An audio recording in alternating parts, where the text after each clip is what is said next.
करते चले आ रहे हैं? पंजाबी महासभा का लोहड़ी का कार्यक्रम जो एक पंजाबी संस्कृति है, हम लोग लगभग 20 वर्षों से मनाते चले आ रहे हैं। और जो एक भव्यता दी गई इस कार्यक्रमों में, वो लगभग 7 साल से दी गई। पिछले 2 साल कोरोना के थे, वो हमारे खाली गए, कोरोना के कारण हम लोग नहीं मना पाए। लेकिन जो कार्यक्रम ये हो रहा है, ये आप सब लोग देख रहे हैं, जनता देखेगी, शहर देखेगा। एक ऐसा कार्यक्रम होता है जो एक पारिवारिक कार्यक्रम होता है, जिस कार्यक्रम के अंदर परिवार, बच्चियां हमारी और हमारी बहुएं, हमारी बेटियां आती हैं और स्वतंत्र रूप से घूमकर अपना एंजॉय करती हैं और लोहड़ी पर्व की जो पंजाबियत की संस्कृति है उसको देखती हैं। यही हमारा जो एक उद्देश्य है कि पंजाबियत को बचाना है और अपनी संस्कृति को दिखाना है। उसी के तहत हम ये कार्यक्रम करते हैं। और एक विशेष रूप से इसका जो हमने स्लोगन दिया है कि लोहड़ी की शाम बेटियों के नाम। कार्यक्रम जो होते थे घरों में, वो होते थे बेटों के नाम।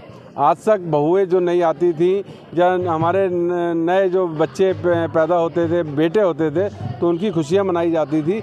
लेकिन अब समय बदल गया है, बेटियों ने भी उनसे ज़्यादा जो एक अपनी महत्ता बनाई है। तो हम लोग ये कार्यक्रम जो मनाते हैं वो लोहड़ी की शाम बेटियों के नाम।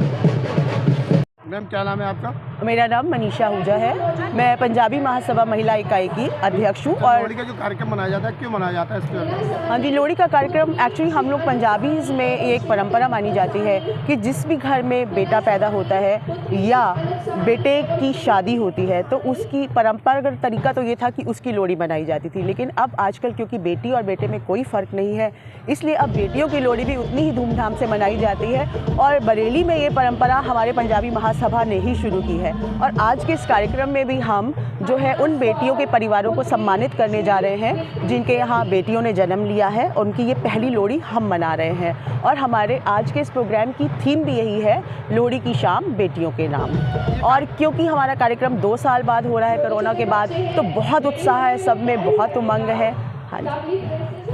ये कार्यक्रम कितने वर्षों से हम लोग करते चले आ रहे हैं? ये हम पिछले 10-12 वर्ष से लगातार मना रहे हैं, जिसमें कि हमारी थीम ये है बेटियों। वैसे तो लोहड़ी तो हम काफ़ी साल से मना रहे हैं, जब से पंजाबी महासभा बनी है। लेकिन इस थीम के अंतर्गत हम पिछले 10-12 साल से मना रहे हैं, जब से हमारी ये थीम हमने की है कि लोहड़ी की शाम बेटियों के नाम। क्योंकि हमने ये देखा कि अब परिवारों में बेटियों को भी वही महत्व मिलना चाहिए। एक ही संदेश पंजाबी महासभा देना चाहती है कि कोई डिफरेंस नहीं है, इसीलिए ये थीम रखी गई। और हमने देखा कि इससे वाकई ही हम गर्ल चाइल्ड की बर्थ को प्रमोट कर पाए और लोगों ने इसको बहुत सराहा और बहुत उत्साह भी दिखाया। और जो एक रेशो में कमी आ गई थी पिछले कुछ टाइम में, जो है वो लड़कों और लड़कियों में, वो काफ़ी हद तक अब पूरी होती दिखाई दे रही है। अब ऑलमोस्ट इक्वल रेशो चल रहा है अगर आप डाटा उठाकर देखें तो पंजाबी महासभा ने एक ये बहुत बड़ा कदम उठाया है, जिससे कि ये वो लोहड़ी के थ्रू ये संदेश देती है कि बेटी और बेटे में कोई फ़र्क नहीं।